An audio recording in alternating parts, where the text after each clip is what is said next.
حالت نزا میں جب اس کی روح قبض ہونے والی ہوتی ہے تو نیک شخص کے لیے رحمت کے فرشتے آتے ہیں اور اسے جنت کی بشارت دیتے ہیں اور اس کی روح قبض کرتے ہیں، جبکہ جس شخص کے گناہ زیادہ ہوتے ہیں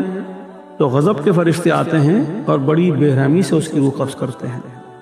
یعنی جب سانس اکھڑنے لگتی ہے تو بندے یا بندی کو اس کے انجام اور آخری مقام کا اندازہ ہو جاتا ہے، اس لیے اس وقت توبہ کی مہلت ختم ہو جاتی ہے۔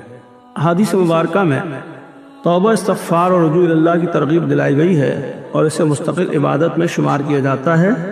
تاکہ عبادات کی توفیق ملنے پر انسان تکبر و ریاکاری کا شکار نہ ہو، بلکہ عاجزی و انکساری اور سادگی کے ساتھ رب العزت کا شکر گزار رہے۔ اسی حوالے سے بکثرت استغفار کرنے کے فوائد میں ایک طرف تو گناہوں کی معافی ملتی ہے اور دوسری طرف ہر قسم کی پریشانی سے چھٹکارا ملتا ہے، جیسا کہ حدیث مبارکہ ہے۔ عن عبداللہ ابن عباس رضی اللہ تعالیٰ عنہما قال قال رسول اللہ صلی اللہ علیہ وسلم